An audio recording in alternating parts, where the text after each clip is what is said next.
মাথা গরম করেছে কিন্তু রঘু। সাধারণ পরিবারে আমার মতো লোকের বিয়ে করা ঠিক না, এতে সমস্যা লাগেই থাকবো। পুলিশের সমস্যা, সামাজিক সমস্যা চলতেই থাকবে। তাই আমি সিদ্ধান্ত নিছি, আমার বন্ধু জামাল ডাকাতের মাইয়া কুলসুমের লগে তার বিয়ে করাবো, আর এটাই ফাইনাল। কে কইছে আমি রঘু লগে ঘোরাঘুরি করি? মাইনসে যা কইছে সব মিথ্যা কথা কইছে। মিথ্যা কথা? মিথ্যা কথা আমি একদম পছন্দ করি না। আমার এক কথা 100 কথা সমান। আমার বন্ধুর মাইয়ার লগে তোর বিয়ে করাবো, এটাই ফাইনাল। আমি দিব না। এই লালু শেখ বাচ্চা থাকতে তখন মনের বাসনা কোনোদিন পূরণ হতে দিব না, কথাটা মনে রাখিস। দিবা না কেন? কি কারণে দিবা না? সুন্দরীরে বিয়া করে যদি আমগো সমাজে নিয়ে আসি তাতে দোষের কি? হ্যাঁ, ক্ষতি কি এর? অসুবিধা আছে মানে? অবশ্যই অসুবিধা আছে। আজকে এই রঘু ভালো হয়ে যাইবো, পরে বিয়া করার পরে 3-4 বছর পর দেখবে ঠিক আবার সেই ডাকাতি শুরু করছে। কারণ রক্তের দ্বারা যাইবো কই? ডাকাতি আমগো পেশা, সারা জীবন আমাকে কামি করতে হইবে। আর ওরা গরিব মানুষ, মাছ মেরে খায়, সারা জীবন মাছ মেরে খাইতে হইবে। অগলকে আমাকে ওঠানো চলে না, একদমই চলে না, একদমই মানায় না। একদমই এমনি এই গ্রামের মানুষ আমাকে পছন্দ করে, এক ঘরের মতো করে দেয়। অন্য সমাজে তো একটা মাইয়া ঘরে আনবে, এই ঘরে টিকতে পারবে না, গ্রামেও টিকতে পারবে না, বনে যায় থাকতে হইবে। বোন রে, তুই এই ডাকাত পরিবারে যদি বিয়ে করিস তাহলে আমাদের গ্রামে থাকতে দিবে না, গ্রামের মানুষজন আমাদের বের করে দিবে। আমরা এই বাগদারপোনা বিক্রি করে জীবন ধারণ করি, আমাদের এই জাল্লা পরিবারে বিয়ে করা উচিত। উচিত সেটা বুঝছি, কিন্তু তাই বইলে কি আমরা ডাকাতি ছাড়তে পারুম না? জীবনও ডাকাতি ছাড়ুম না, সারা জীবন ডাকাতি করে যাবো? দুনিয়াতে তো আরো অনেক কর্ম আছে, অন্যটি করে খামু। আমি তো মাঝে মাঝে ভুলেই যাই, তরে আমি পেটে ধরছি। ওই তোর নানা গো বাড়ির কথা মনে নাই? তারা তো ডাকাতি সাইডা দিছিল। আরে কারো বাপ চুরি হইলে তো নানারে ধরতো, আরো পুকুরের মাছ চুরি হইলে তার মামারা এসে পিটাইতো। 10 গ্রামে কোনো জায়গা যদি ডাকাতি হইতো, পুলিশে এসে উল্টায় আমার বাইরে পিটাইতো। এগুলো বুঝলাই গেছ? ভালো হইয়া কোনো লাভ নাই। চুপ থাকো, তুমি একদম চুপ থাকো। ভালো মন্দ আমি হিসাব কিতাব এত কিছু বুঝি না। আমি যেটা করছি এটাই, ওই সুন্দরী লগে তার বিয়ে দিমু না, দিমু না, দিমু না। দিবা না? না দিবা না? এক কোপে গল্লা ফালায় দিমু কয়ে দিলাম। 1 মিনিটের লেগেও ভাবুম না যে তুমি আমার বাপ। সুন্দরী আর আমার মাঝখানে যেই আইবো ওরে আমি দুনিয়াতেই রাখুম না। আমার নাম রঘু, সামু ডাকাতের একমাত্র পোলা। আমার শৈল্য আমি ডাকাতের রক্ত বয়ে বেড়াই। কি করতাছস? হ্যাঁ, কি করতাছস? আচ্ছা ঠিক আছে, এত যাও না, আমরা যাবো না, প্রস্তাব নিয়ে যাবো না, হয়েছে?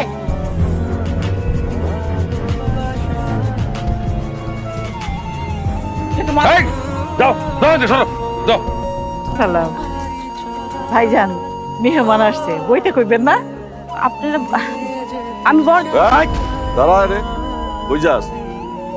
আচ্ছা ঠিক আছে, কিছু লাগবো না, আমি কথাটা বলি যাই। লালু ভাই, মানে যে কারণে আসছি আর কি, ব্যাপারটা হলো যে তোমার মাইয়া সুন্দরী আর আমার ওলা রঘুর মধ্যে একটা সম্পর্ক, মানে প্রেমের সম্পর্ক হয়ে গেছে। তাই আমি ভাবলাম যে তোমার মাইয়ারে আমার পোলার সাথে বিয়ে করাইয়া আমার বাড়িতে নিয়ে যাবো। তুমি কি কও?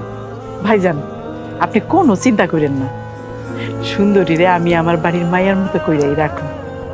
বাইরেও বাইরেও আমার বাড়ি থেকে বাইরে করতেছি। কত বড় সাহস, একটা ডাকাত পরিবারের মানুষ এসে তুমি আমার বাড়িতে বিয়ের প্রস্তাব লিয়া? এক্ষুনি বাইরেও যাও, তাহলে সারা গ্রামের মানুষটা কেমন অপদস্থ করবো এটা চিন্তা করতে পারবে না। আব্বা, আমি রঘুরে ভালোবাসি। তোর ভালোবাসা একদম মাইরা ফেলাবো কিন্তু কয়ে দেই, চিরসমারে। আব্বা, আমি রঘুরে ছাড়া বাঁচবো না। কত বড় সাহস! আস্তে, সুন্দরী লেগা আমি আমার বাপেরও সারি। তুই কোন জঙ্গলের রাজা রে? হ্যাঁ, কত বড় সাহস! আমার সুন্দরী রে আমার সামনে গায়ে হাত তুলোস? তোর এই হাত আমি এনে এসেও ডাকাতি শুরু করছিস না? আব্বা, তুমি আমার যার লগে বিয়া দিবা তার লগে আমি বিয়া হইব। এবারে বাড়ির থেকে বাইরে হয়ে যেতে। শুনছো কি কইছে? সোজা বাইরে যাও, বাইরে যাও, আমার বাড়ি থেকে যাও। চল রঘু, এনার 1 মিনিট থাকুন না, চল।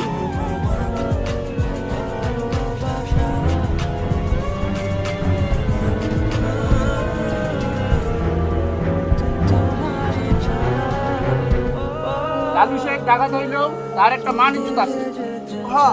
কিন্তু তার মাইয়া রঘু ডাকাতের লগে প্রেম করে, এটা কি মাইনা পাওয়া যায়? ডাকাত গ্রামের মধ্যে বাস করতে দেওয়া যাবে না। ডাকাত কোনো গ্রামের ভিতরে বাস পাবে, ওদেরকে উচ্ছেদ করতে হবে। এটাই ঠিক। তোর জন্য গ্রামের মধ্যে আমাদের কোনো মান সম্মান কিছুই থাকলো না। গ্রামের মানুষ আমাদের নিয়ে কানাকানি করতেছে। তোরা এটা আগে জানলেই আগেই মেরে ফেলতাম। রঞ্জু, সর্দার, গ্রামবাসীরা সব মশাল হয়ে আইতেছে। ওই দিক থেকে আমগো ঘর বাড়ি নাকি পুরাই বেলাইব। শুধু ঘর বাড়ি না, আমগো নাকি জ্বালাই দিব। রঘু চল চল জায়গা। কে যাই? না না, সুন্দরীরে ফালায় আমি এখান দিয়ে কোথাও যাবো না। ওই বুঝাও, তোমার পোলারে বুঝাও। ভাই কি কইতাছিস? সুন্দরী বড় হয়ে গেছে আমার কাছে, হ্যাঁ?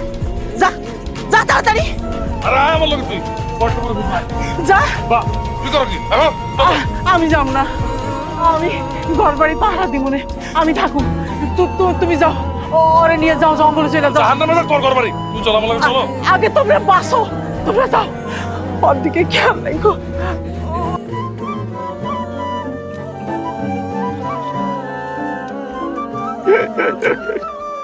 খাইতে দাও, খাইতে দাও। মনে হইতেছে 500 বছর পরে কেউ ভাত সামনে পাইছে। আউনের লোকে পায়রা উঠুন যায় না, কিদা কিছু মানে রে? কোনো কিছুই মানে না ভাই। পেটে টান দিলে এমনি খাওয়ানো হয়ে যায়। কিনা কি খাওয়াইছে বাপে? খাও, পেট ভরে খাও।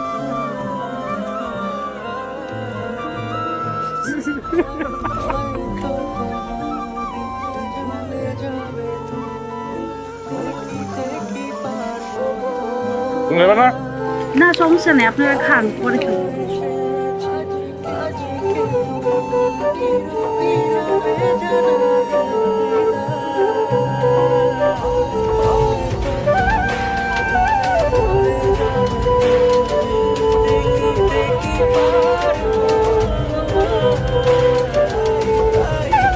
ভালো লাগতেছে না। হারায় যাওয়া ভালোবাসা ফিরে পাইছি তো, আহো। জানো না সুন্দরী, তোমার যে আমি কি আদর ভালোবাসা সোহাগ দিমু।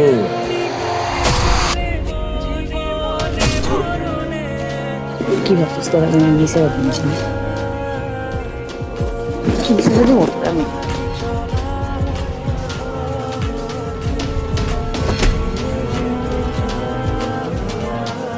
আমারে এমনি মারলি সুন্দরী?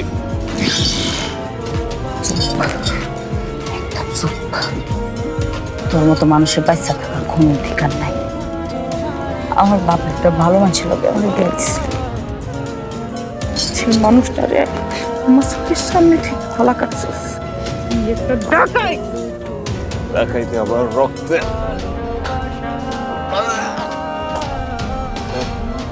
আমি ডাকাইতে ঘেন্না করি,